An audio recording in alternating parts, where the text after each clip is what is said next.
Today we got two terrifying monsters going head to head. The Demogorgon versus the Quiet Place monster. Who comes out on top? Well, let's find out.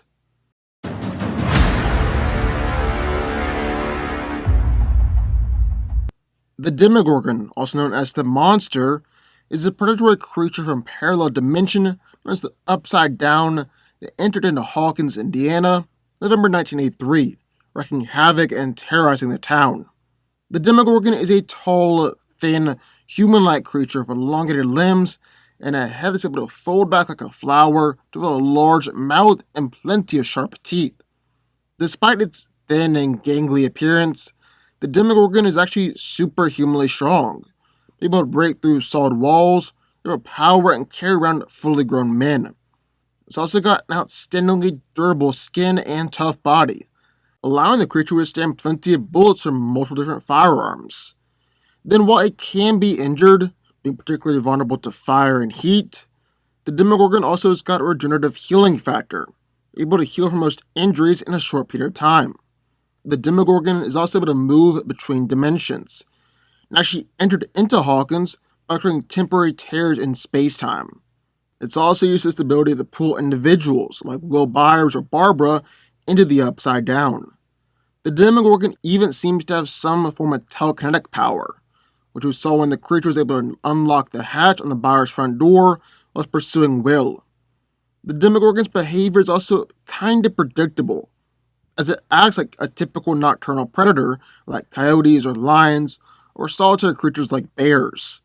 The Duffer Brothers, creators of Stranger Things, even backed this up, saying the creature is more similar to the shark from Jaws than Pennywise from It, entering our dimension like a shark breaching the waters, then dragging its prey back into its home, where it feeds.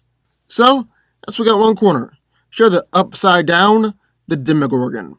But, enter the ring, in the corner, crashing on the planet, well, it's the Quiet Place monster. The monsters that appeared in the movie A Quiet Place, also nicknamed Death Angels or Angels of Death, are a species of hyper-evolved alien predators that ride to the Earth, a number of meteors that crash in on the planet's surface. These monsters kill anything and everything that moves, assisted by such accurate hearing that they are far beyond anything produced on the Earth. This hearing, plus their impenetrable armor, allow them to hunt and kill most all life on the planet, including a sizable portion of humanity, and cause society to crumble and collapse. These monsters are superhumanly strong, being able to easily crush cars and tear through a solid metal silo like it was nothing. They are also able to frequently one-shot humans.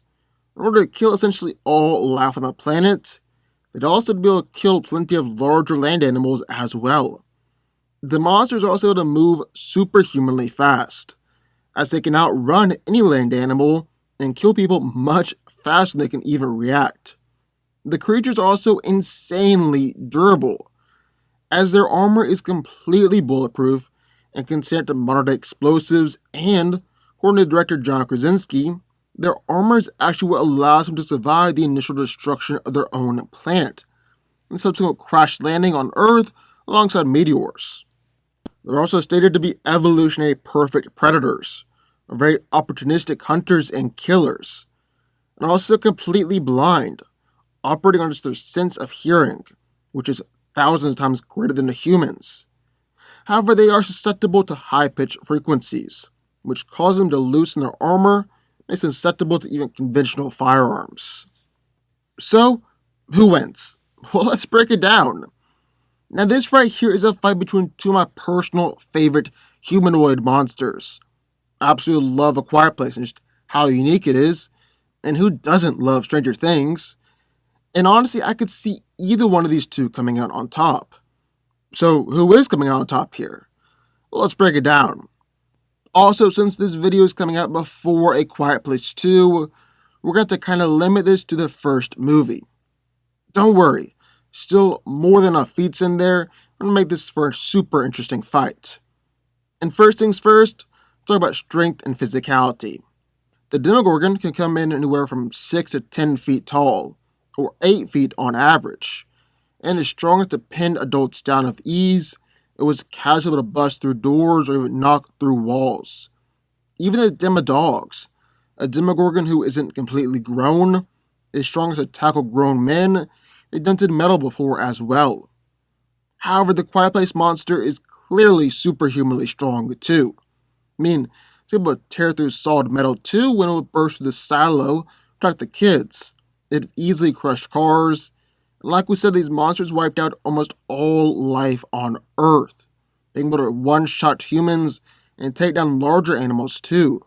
They're also strong enough and powerful enough to battle against and defeat the military, since somehow they absolutely decimated every military force on Earth.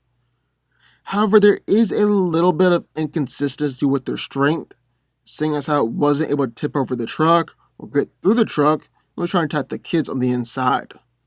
So about speed.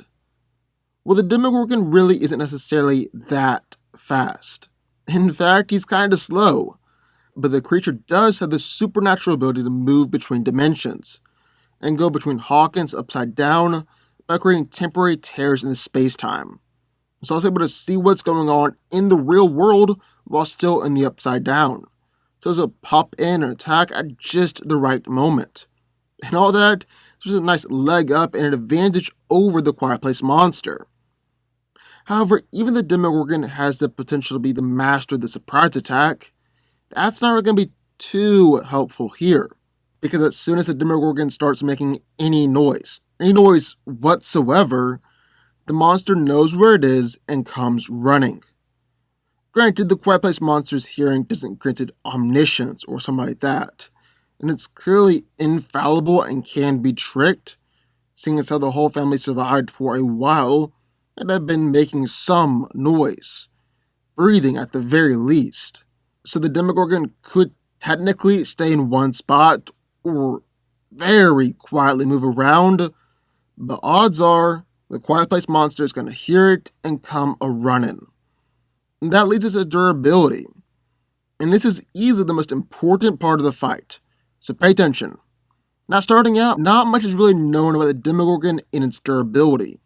We know that the creature is easily able to send multiple soldiers and machine guns and not go down.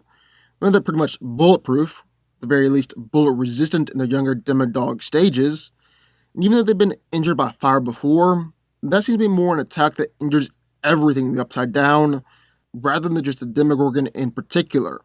And the Demogorgon did heal and recover from that attack. And like I said, we really don't know much about the creature. Not even the citizens of Hawkins or scientists at the lab knew much about it. And because of that, we technically don't know if it's got internal organs, blood, central nervous system, or anything like that. All we do know is that physical trauma seems to bother it at least, and that 11 is able to kill it with her psychic powers.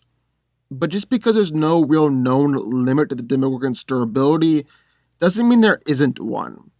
That'll put us in a no-limits fallacy. We can't have that. Plus, we've seen the Demogorgon be injured before, whether it's by Steve's nail bat or the bear trap or things like that. And that leads me to thinking that the Quiet Place monster is vastly more durable. So much more durable.